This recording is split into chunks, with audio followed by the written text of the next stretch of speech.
नमस्कार, 91 India news network मध्ये आपलं स्वागत आहे। पाहुयात महाराष्ट्रातील काही महत्त्वाच्या घडामोडी।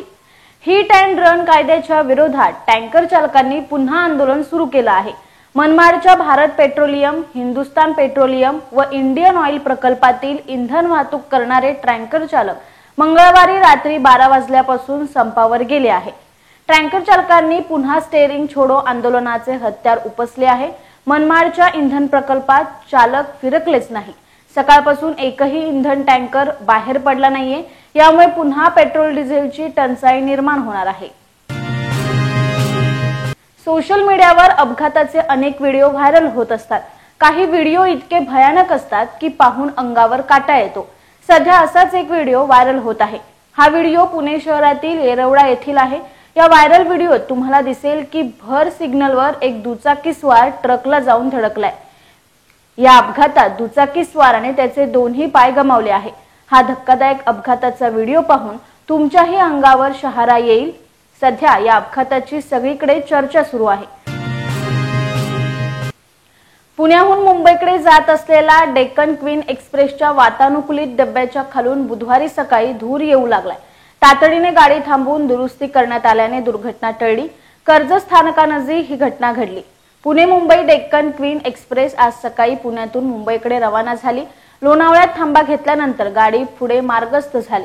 कर्जत स्थानकाच्या अलीकडे गाडीच्या C3 आणि C4 या वातानुकूलित डब्याखालून मोठ्या प्रमाणात धूर येऊ लागलाय। कर्जत स्थानकाच्या अलीकडे गाडी तातडीने थांबण्यात आली। दुरुस्ती करून गाडी पुढे सोडण्यात आली। यामुळे गाडीला 35 मिनिटे विलंब झाला। वातानुकूलित डब्यातील समस्या दूर करण्यात आली तरीही गाडीच्या वातानुकूलित डब्याच्या दोन्ही बाजूने धूर निघत असल्याची तक्रार प्रवाशांनी केली। राज्य शासनाच्या बार्टी, सारथी, महाज्योती या संस्थांच्या माध्यमातून PhD धारक विद्यार्थ्यांना दिल्या जाणाऱ्या फेलोशिपसाठी 24 डिसेंबर रोजी पुणे, छत्रपती संभाजीनगर, औरंगाबाद आणि नागपूर येथे चाळणी परीक्षा घेण्यात आली। मात्र पुणे विद्यापीठाच्या सेट विभागाकडून घेण्यात आलेल्या या परीक्षेत 2019 ला झालेल्या सेट परीक्षेची प्रश्नपत्रिका जशीच्या तशी विद्यार्थ्यांना दिली गेली। मात्र त्यावर विद्यार्थ्यांनी आक्षेप घेतला तसेच परीक्षा रद्द करण्याची मागणी केली। त्यावर बार्टीचे महासंचालक सुनील वारे, सारथीचे वरिष्ठ अधिकारी आणि महाज्योती संस्थेचे प्रमुख अधिकारी आणि विद्यापीठचे पदाधिकारी यांनी याबाबत चर्चा करून पुन्हा परीक्षा घेण्याचे निश्चित केले। त्यानुसार 10 जानेवारीला पुन्हा परीक्षा घेण्याचा निर्णय घेण्यात आलाय। रायगड जिल्ह्यातील रोहा शहरात सोमवारी स्थानिक गुन्हे शाखेने मोठी कारवाई केली। एका घरातून पोलिसांनी मोठा शस्त्रसाठा जप्त केलाय। यामध्ये बंदूक, रिव्हॉल्वर, तलवारी, चॉपर, चाकू, दारुगोळा आदींचा समावेश आहे। रायगड पोलिसांनी या प्रकरणी आरोपीला अटक केली आहे। सोमवारी सायंकाळी 7 ते 8 च्या दरम्यान स्थानिक गुन्हे शाखेने ही मोठी कारवाई केली। शहरातील धनगर आळी येथील रहिवासी तन्मय सतीश भोगटे यांच्या राहत्या घरात पोलिसांनी मोठ्या प्रमाणात शस्त्रसाठा जप्त केला।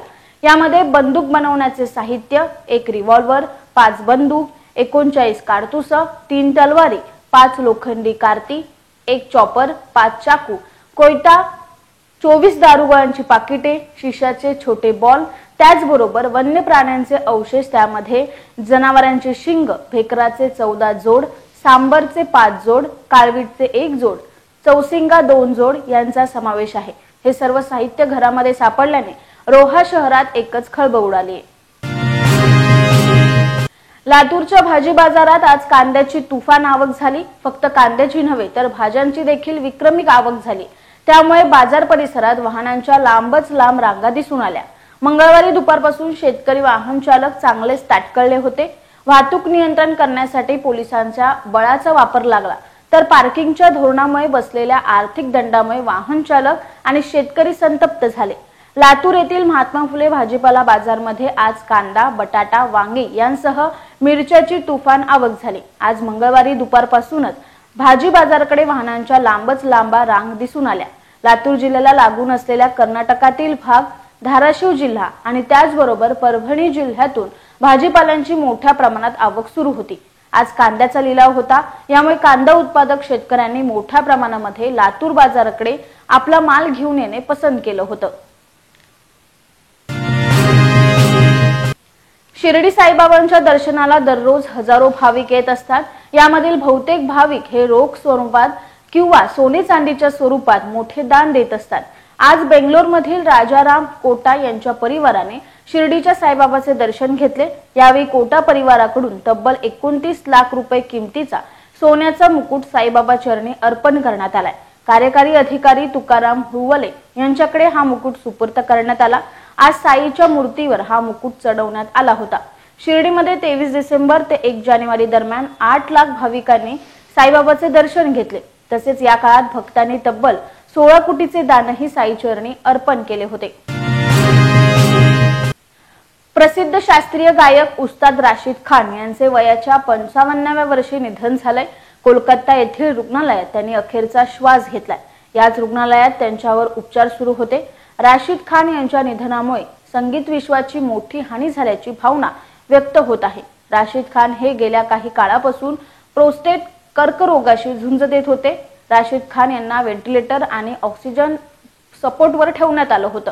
रामपूर सहसवान घराण्याचे गायक असणारे राशिद खान मागील बऱ्याच काळापासून प्रोस्टेट कर्करोगाने ग्रस्त होते। या दरम्यान टाटा मेमोरियल कॅन्सर हॉस्पिटलमध्ये त्यांच्यावर उपचार केले जात होते। मात्र नंतर त्यांनी कोलकात्यातच उपचार घेण्यास प्राधान्य दिलं।